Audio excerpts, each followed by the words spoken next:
हमारे ऊपर प्रभु की कृपा है ये हम कैसे पहचाने। ये 8 लक्षण प्रकट होने लगते हैं जिसके ऊपर प्रभु की कृपा होती है। हमारे ऊपर प्रभु की कृपा है ये हम कैसे पहचाने, तो ये 8 लक्षण प्रकट होने लगते हैं जिस पर हरिजू की प्रियाजू की कृपा है। पहला, घोर अपराध करने वाले के प्रति भी दया की भावना, शांति पहला लक्षण है। भाव में भी पहले शांत भाव है। हमारे ऊपर श्री हरिजू की कृपा है, इसकी पहचान ये 8 लक्षण। पहला, शांति, अर्थात घोर अपराधी के प्रति भी गुस्सा ना क्षमा करना, ये हरि की कृपा का लक्षण है। देख लो भाई, घोर अपराधी शब्द तो जाने दो, जरा सा प्रतिकूल हो जाए तो लाख समझाओ पर भ्रकुटी तनी रहती है। भला ऐसा है? अपराधी पर भी क्षमा का भाव होना, ये हरि कृपा पात्र में ही होगा, अन्य में नहीं। तो अगर अपने हृदय में ऐसा लगे कि ऐसा नहीं है तो हरिजू से प्रार्थना करनी चाहिए कि कृपा करो, मेरे में सामर्थ्य आवे। दूसरा, अनुसूया, वो किसी भी के प्रति कभी भी कोई दोष दर्शन ही नहीं करेगा। दोष कथन, दोष श्रवण की तो बात जाने दो।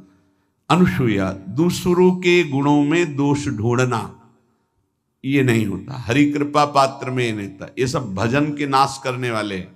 जैसे पहला अपराधी पर क्रोध कर देना, तो माया ने भेजा इसीलिए था कि तुम्हारे साथ व्यवहार ऐसा करे कि तुम क्रोध करो। क्रोध करोगे तुम्हारी ऊर्जा शक्ति नष्ट हो जाएगी, अध्यात्म में जो चलने की थी। और कहीं तुमने संकल्प कर लिया तो भजन शक्ति नष्ट हो जाएगी। तो अगर भजन बल है तो गया, जरूर उसको दंड मिलेगा, पक्का मिलेगा, 100% मिलेगा, लेकिन आप खाली हो गए। ना भजन करने की वृत्ति रहेगी और ना भजन रहेगा, दोनों बात। अनुसूया, किसी के सद्गुणों में दोष देखना, गुणों में दोष ढूंढना, ये हरि कृपा पात्र में नहीं होता। ये बहुत मंगलमयी बातें हैं जिससे हमारा भजन मार्ग पुष्ट होता है। तीसरा, वो बाहर से और भीतर से पवित्र रहता है, हरि कृपा पात्र। शौचाचार का ज्ञान होना चाहिए, वस्त्र आपके पवित्र होने चाहिए, ये बाहरी जल रज आदि के द्वारा बाहरी पवित्रता। और निष्कपटता, निश्चलता, सत्य भाव, ये अंदर की पवित्रता है। अगर कपट है, छल है, असत्य है तो हृदय मलिन रहता है। भीतर और बाहर से पवित्र रहना, इसमें खास बात क्या है? भीतर और बाहर से पवित्र रहने में, भीतर और बाहर से सदैव पवित्र कौन रह सकता है? तो बोले जो पुंडरीकाक्ष भगवान श्री हरि का प्रियाजू का स्मरण करता रहता है, वो शवायाभ्यंतर शुचि, वो बाह्य और अभ्यंतर दोनों से पावन रहता है। तीसरी जो कृपा का लक्षण है, अर्थात वो सदैव भगवत चिंतन परायण, शौचाचार का पालन करने वाला, बाहर और भीतर से हरि कृपा पात्र पवित्र रहता है। चौथा, ऐसे कार्यों का अनुष्ठान न करे जिनमें हमारा भजन छूटता है, जिनमें सत्य छूटता है, जिनमें भगवत भाव छूटता है। जैसे आपके ऊपर कृपा हुई, आप भगवत मार्ग में चल रहे हैं, अब आप ऐसे संसारिक कार्यों का अनुष्ठान कर रहे हैं जिनमें आपकी चित्तवृत्ति बिल्कुल भगवत विमुख हो रही, तो जीवन का लाभ क्या होगा? लाभ तो है भगवत स्मरण सहित। जैसे कल एक ने प्रश्न किया कि मैं खाता तो नहीं हूं लेकिन मांस की दुकान में मांस बेचता हूं, होटल आदमी, क्या उचित है? ये उचित कैसे हो सकता है? तुम और भी तो व्यापार कर सकते हो। जरूरी है धर्म का पालन करने की इच्छा करते हो, धर्म आचरण करते हो, ऐसा नहीं। तो विरत बहुकर्मा, उन कर्मों से हमें विरत रहना है जो हमारे धर्म के विरुद्ध है, जो भजन के विरुद्ध है। हरि कृपा पात्र ऐसे कर्मों का अनुष्ठान कर ही नहीं सकता। अपने भजन का फल देखना भगवत कृपा पात्र के, सबको प्रदान कर देना। हिम्मत है? अपने भजन, इतनी मेहनत से किया हुआ भजन, भजन होने के बाद हे प्रभु इस भजन का फल हो, सर्वे भवन्तु सुखिना सर्वे सन्तु निरामयः। यहां तो कहते महाराज एक माला रोज आपके लिए करता हूं कि आपकी बीमारी ठीक रहे, तो शेष किसके लिए करते हो प्रभु? शेष क्या? अगर इष्ट और गुरु के लिए तुम्हारा है कि एक माला करते तो फिर इतनी माला करते तो हमें क्या होगा?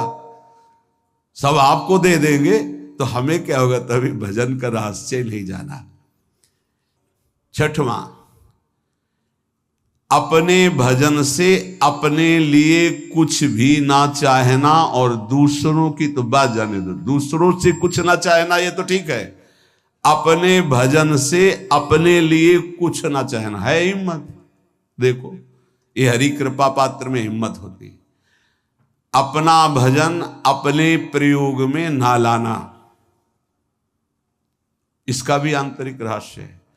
अपने प्रयोग में आप शरीर को लेकर के बोलेंगे, अगर स्वरूप को लेकर तो प्रयोग की कोई वहां जरूरत ही नहीं, स्वरूप पूर्ण काम है, वहां कोई अभाव नहीं। जब आप कोई भाव अपने लिए करेंगे तो देह भाव होगा, देह भाव से किसी विषय की मांग होगी।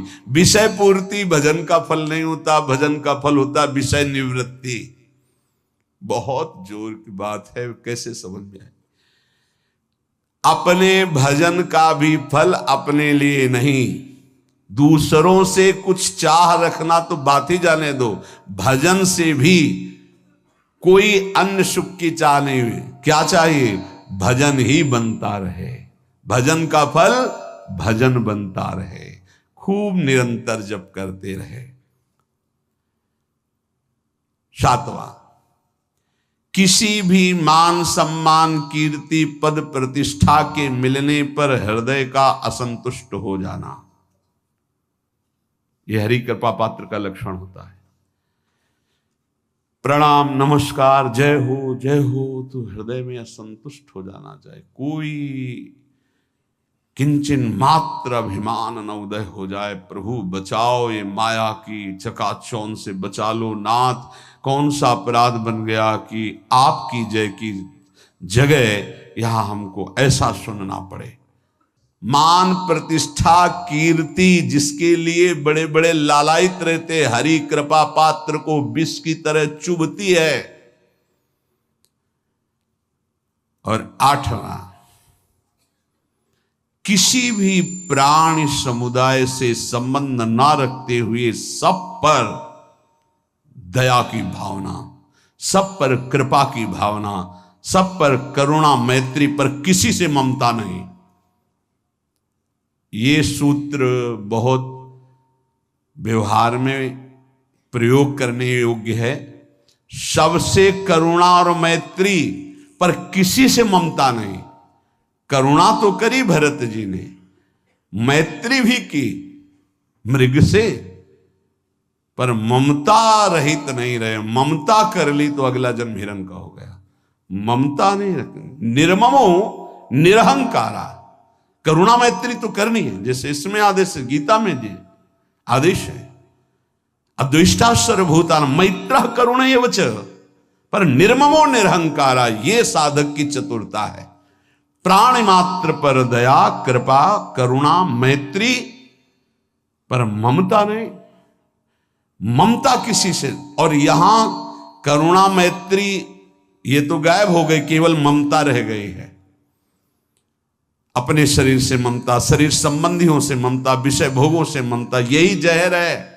संबंध में ये ममता ही जहर है, विचारों में अहंकार जहर है, कर्मों में ये आसक्ति जहर है।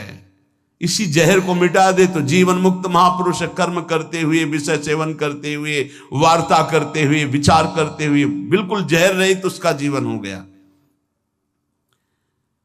तो ये 8 बातें हरि कृपा पात्र में होती हैं, इनको बार बार सुनना और हृदय में धारण करना।